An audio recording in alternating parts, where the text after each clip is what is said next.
हरे कृष्णा, क्या आपने कभी अनुभव किया है कि जीवन में सबसे बड़ा अंधकार अज्ञान है, और जब यह अज्ञान दूर होता है तो पाप, मोह, संशय सब चलकर राख हो जाते हैं। आज हम श्रीमद् भगवत गीता के अध्याय 4 श्लोक नंबर 33 से 42 तक की यात्रा करेंगे, जहाँ भगवान श्री कृष्ण ज्ञान की अग्नि से अंधकार को जला देने की विधि सिखा रहे हैं। आइए पढ़ते हैं। श्रेयान द्रव्य मयात यज्ञात ज्ञान यज्ञ परंतप सर्वं कर्माखिलम पार्थ ज्ञाने परिसमाप्यते। भगवान श्री कृष्ण कह रहे हैं, हे पार्थ, द्रव्य यज्ञ से श्रेष्ठ है ज्ञान यज्ञ। वस्तु देना शुभ है, लेकिन चेतना का दान उससे भी अधिक कल्याणकारी है। प्रसाद खा लेने से शरीर पवित्र होता है, लेकिन गीता भागवत को सुन लेने से चेतना शुद्ध होती है। जब तक हम भगवान के विषय में नहीं सुनते हैं, सुकृति तो अर्जित होता है, लेकिन भक्ति का आरंभ नहीं होता है। सुकृति तो मिलती है, लेकिन भक्ति का आरंभ नहीं होता है। कर्मयोग का भी अंतिम उद्देश्य है आत्मज्ञान। कर्म तो साधन है जब साध्य मिल जाए। जैसे स्टेशन आने पर सीट छोड़ दी जाती है, वैसे कर्म त्याज है, लेकिन भक्ति नहीं। भक्ति ही साधन है, भक्ति ही साध्य है। तद्विद्धि पनिपातेन परिप्रश्नेन सेव्या उपदेक्ष्यन्ति ते ज्ञानम ज्ञानिनस्तस्त तत्वदर्शिनः। भगवान अब ज्ञान प्राप्त करने की सरल विधि को बता रहे हैं। गुरु के पास जाओ, प्रणाम करो, जिज्ञासा करो, सेवा करो, तो तत्वदर्शी गुरु ज्ञान प्रदान करेंगे। सिर्फ किताबें पढ़कर नहीं, बल्कि शुद्ध भक्त से सुनकर ही भगवान को जाना जा सकता है। गुरु शिष्य परंपरा के बिना कोई भी वास्तविक ज्ञान नहीं दे सकता। केवल आत्मा का ज्ञान ही पर्याप्त नहीं है, परमात्मा का ज्ञान भी आवश्यक है। यत् ज्ञात्वा न पुनमोहमेवं याजसि पांडव येन भूतानि शेषानि रक्ष्यस्यात्मा अन्यथो मयि। जब यह दिव्य ज्ञान मिल जाता है तो फिर मोह शेष नहीं रहता है। हर जीव को भगवान में देख पाते हैं। स्वरूप सिद्ध गुरु से ज्ञान प्राप्त करने के बाद मन के अंधकार सदा के लिए दूर हो जाते हैं। अपि चेदसि पापेभ्य सर्वेभ्य पापकृत्तमः सर्वं ज्ञानफलेनैव वृजिनं संतरिष्यसि।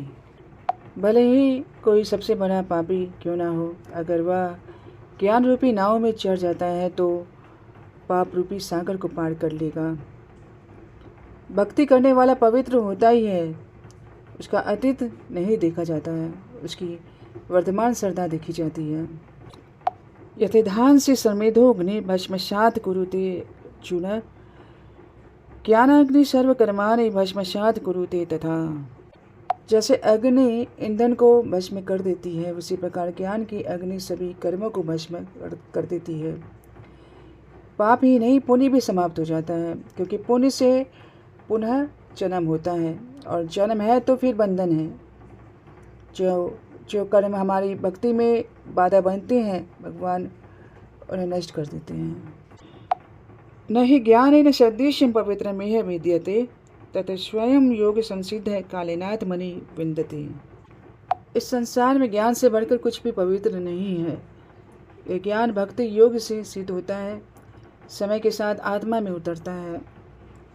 ध्रुव महाराज की तरह जब भगवान का अनुभव होता है तो संसार का अभाव समाप्त हो जाता है।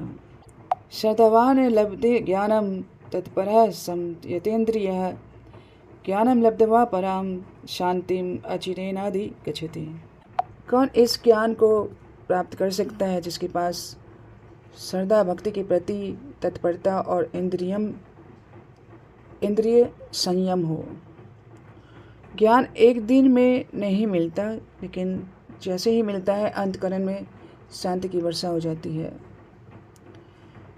शुद्ध श्रद्धा बढ़ती है संग से, साधना से और हरे कृष्ण महामंत्र के जाप से। अग्नश्च श्रद्धानश्च संशयात्मा विनश्यति नायम लोकोस्ति न परो न सुखम संशयात्मना। जो व्यक्ति शास्त्र को जानता है लेकिन श्रद्धा नहीं रखता, या जो संशय करता है, उसे ना तो इस लोक में सुख और ना परलोक में सुख मिलता है। संशय कभी कभी आए तो ठीक है, लेकिन अगर बना रहा तो विनाशकारी है। योग संन्यस्त कर्माणं ज्ञान सनच्छिन्न संशयम् आत्मवंतम न कर्माणि निबध्न नन्ति धनंजय। जो ज्ञान से अपने संशयों को नष्ट कर चुका है और अपने ज्ञान और अपने कर्म में भगवान को समर्पित कर चुका है, तो वह कर्म बंधन से मुक्त हो जाता है। यह निष्काम कर्म योग की सिद्धि है। तस्मात् अज्ञान संभूतम हृदिस्थम ज्ञानी ज्ञानासीनात्मनः छित्त्वेनं संशयं योगमा तिष्ठोतिष्ठ भारत।